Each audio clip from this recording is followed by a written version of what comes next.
Baik, terima kasih kepada rakan setugas Daud Iskandar dan juga Norintan. Bismillahirrahmanirrahim. Assalamualaikum warahmatullahi wabarakatuh. Selamat pagi dan salam ceria untuk penonton. Terima kasih kerana masih lagi setia bersama Rampai Pagi dan kali ini lintas langsung yang dibawakan dari daerah Tutong.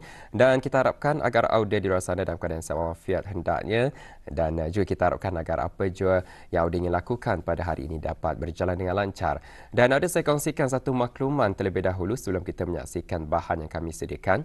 Pada hari ini 31 Januari diadakan aktiviti mengenai penjagaan rekod kertas yang diungkapkan oleh Pusat Sejarah Brunei melalui bahagian pentadbiran dan pengurusan dan juga bahagian Pusat Pengkajian Borneo yang mana mereka mengadakan aktiviti tanggungjawab sosial korporat di Lamin Warisan Kampung Tanjung Maya pada hari ini dan insyaAllah akan bermula pada sekitar jam 9 pagi.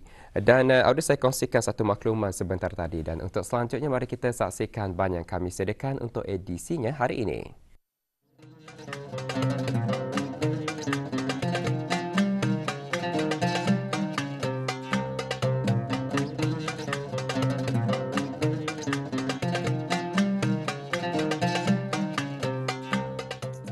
Teknik pengajaran dapat diertikan sebagai suatu cara yang dilakukan dalam mengimplementasikan suatu metod secara spesifik agar ia mudah untuk disampaikan.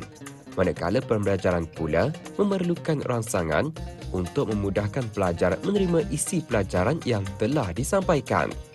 Oleh yang demikian, dalam proses pengajaran dan pembelajaran perlu ada rangsangan melalui penggunaan alat bantu mengajar agar dapat merangsang kecerdasan serta daya pemikiran pelajar. Dalam hal ini, seorang guru hendaklah mempunyai teknik maupun kaedah pengajaran dan pembelajaran yang teratur dan bersistematik agar dapat menyampaikan ilmu secara berkesan kepada anak murid. Dalam tinjauan Rampai Pagi dari daerah Tutong kali ini, kami bawakan audio mengenai pengenalan kaedah pembelajaran Nironadi di salah sebuah pusat pendidikan swasta dalam pembelajaran Quran. Ma, mi, mu. Okay. Seza stop arah kanan. Seza stop arah kanan. Seza mau sambung ha, hi, hu lagi. Harus sambung ke kiri. Ha, hi, hu. Kaedah Nironadi ini memberikan tumpuan kepada 6 kemahiran asas membaca Al-Quran iaitu 29 huruf hijaiyah, tanda baris, tanwin, sukun dan sabdu.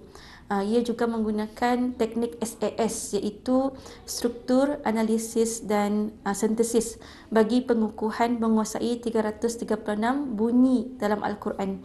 Adapun terdapat 2 buah buku dalam pengajian asas membaca Al-Quran yang mengikut kaedah Nironadi iaitu Tamhid Al-Baghdadi dan juga Tajwid Al-Baghdadi. Kaedah Nironadi ini lebih menarik kerana ia ada menggunakan alat ketuk. Alat ketuk ini terdiri daripada papan ketuk dan kayu ketuk.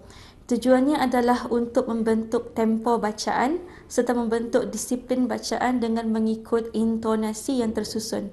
Ianya juga memenuhi keperluan kinestetik anggota dan membantu meningkatkan penumpuan kepada proses pembelajaran dengan mengaktifkan otak kiri dan kanan secara serentak dalam proses pembelajaran. Dalam membaca Al-Quran ini yang perlu dijaga adalah kebiasaannya baris, makhraj huruf, panjang pendek bacaan dan juga bacaan tanwin untuk mengelakkan kesalahan erti dalam pembacaan. Misalnya perkataan jannah artinya syurga, tapi kalau tersilap baris jadi jinnah ia akan jadi gila artinya. Jadi itu berbezalah makna yang akan berubah. Alat bantu mengajar dalam kaedah pembelajaran Nironadi adalah seperti penggunaan alat ketuk-ketuk, penggunaan flashcard dan permainan snake and ladder di samping penggunaan buku teks juga digunakan bagi merangsang minda pelajar untuk mudah memahami dan mengikuti apa yang telah diajarkan oleh guru mereka. Kaedah ini dapat mengaktifkan daya berfikir pelajar secara spontan yang secara tidak langsung mempercepatkan penerimaan ilmu yang diajar melalui aktiviti yang dilaksanakan di dalam pembelajaran mereka. Penggunaan kaedah ini juga membantu pada tenaga pengajar untuk memastikan proses pengajaran dapat berjalan dengan lancar kerana isi pengajaran yang disampaikan dapat diterima baik oleh para murid.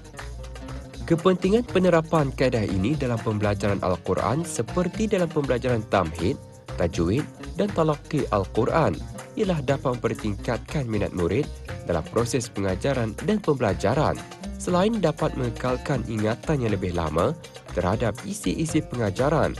Di samping itu juga, ia menyediakan dasar kukuh untuk perkembangan kefahaman dan corak pemikiran murid terhadap pelajaran yang mereka pelajari. Okay, jadi pengetuk itu ia alatnya ada dua. Satu alat pengetuk dan satu lagi tempat yang ketukannya. Dan cara kami pakai satu ketukan itu, satu ketukan, satu bunyi untuk satu huruf. Okay, jadi maksudnya contohnya kalau sebut huruf sa, okay, sa tu diketuk sekali. Lepas tu si ketuk lagi sekali. Okay, kalau yang panjang tani ketuk dua kali. Contohnya sa alif panjang. Sa, okay, baca macam tu. Okay, jadi kenapa mesti ada? So ia mengawal panjang dan pendek. Biasanya kalau masalah biasa orang baca Al-Quran, orang indah pasti panjangnya ni panjang macam mana.